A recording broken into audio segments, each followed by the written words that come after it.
আগে আমার ফেসবুক ফ্রেন্ডরা পোস্ট করতো, ইনশাআল্লাহ আমার যদি একটা বোন থাকতো তাহলে নিজেকে অনেক ভাগ্যবান মনে করতাম। এখন তারাই আবার পোস্ট করে আমার বোন নাই, আমার চিন্তাও নাই। হঠাৎ তাদের মত পাল্টালো কেন?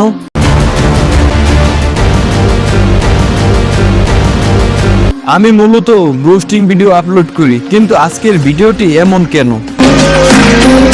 আর আমি নিয়ত করেছি এই রমজান মাসে কোনো ভিডিও আপলোড করব না, কিন্তু আজকের এই সময় আমাকে ভিডিও আপলোড করতে বাধ্য করলো। আসিয়া নামটা শুনলে বুকটা কেঁপে ওঠে। আসিয়া প্রসঙ্গে কথা একটু পরেই বলি, আগে একটি জরিপ দেখা যাক। বাঙালি 10 মিনিটের বেশি টাইমিং করতে পারে না, না, তো ওদের আচরণে এমন বোঝায় যেন ওদের অনেক বেশি। যাই হোক, ওই দিকে আমি যেতে চাই না। 14 বছরের মেয়ে ধর্ষণ এই বাংলার জমিনে, 10 বছরের মেয়ে ধর্ষণ এই বাংলাদেশে, 7 বছরের মেয়ে ধর্ষণ এই বাংলাদেশে, 3 বছরের মেয়ে ধর্ষণও এই বাংলাদেশে। ইউরোপ, আমেরিকা খ্রিস্টান রাষ্ট্র হওয়া সত্ত্বেও এমন ঘটনা ওইসব দেশে ঘটে না। বরং দুঃখের বিষয় হলো এটি আমাদের বাংলাদেশে ঘটেছে। চারিদিকে শুধু কান্নার আহাজারি। এর মধ্যে সবচেয়ে বেশি শিরোনামে ছিল যেই নামটি, সেই নামটি হলো আসিয়া। এছাড়াও ঠাকুরগাঁয়ে মেয়ে ধর্ষণ করে, তারপর বাবা মামলা করতে যান, তার পরের দিনই খুন হন বাবা। এগুলো প্রকাশে আসলো এমন অনেক মর্মান্তিক কাহিনী আছে যেগুলো কোনোদিন প্রকাশে আসেনি আর আসবেও না। অনেক শাহবাগীরা তো আবু তো আদনানকে খোঁচা মেরে বলেন, মাত্র 3 বছরের বাচ্চাদের তো পর্দা করা ফরজ না, তাহলে ওই মেয়েরা কেন ধর্ষণ হয়েছে? আবু তো আদনান কোন এক বয়ানে বলেছেন, পর্দা নারীকে ধর্ষণ থেকে বাঁচায়, গুনাহ থেকে বাঁচায়, আরো ইত্যাদি। এটা বলার মানে হচ্ছে পর্দা আল্লাহর ফরজ বিধান, এটা করা লাগবে।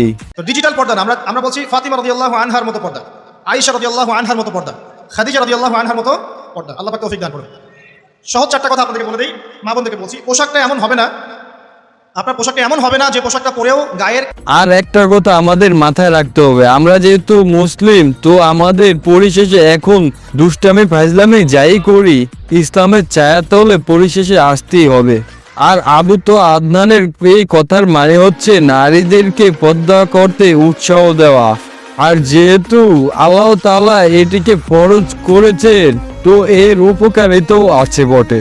কিন্তু পুরুষ নামে পশু যদি নিজেকে কন্ট্রোল না করতে পারে, তার জন্য ওই পুরুষই দায়ী। আর মূলত এই কারণে যারা আগে আল্লাহর দরবারে কোনো বোন নাই বলে বোনের জন্য দোয়া করত, এখন আবার ওরাই পোস্ট করে বোন নাই আলহামদুলিল্লাহ। তাই তো আমি এখন বলি, পুরুষ হয়ে হারিয়েছ বিবেক, হয়ে গেছ পশু, নইলে কি আর ধর্ষিত হয় 3 বছরের শিশু?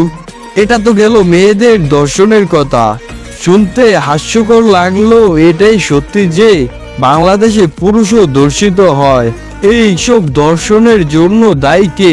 আমি তো বলি সরকার এবং যে করে সে। তবে 2টি আইন চালু করলে এই ধর্ষণ নামে পাপাচার অনেকটা কমিয়ে আনা যায়। 1 নাম্বার হলো দর্শকের প্রকাশ্যে শাস্তি, 2য় নাম্বার হলো নারীদের পর্দা। যদি এটি রাষ্ট্রীয়ভাবে করা যায় তাহলে অনেকটাই কমে যাবে ধর্ষণ।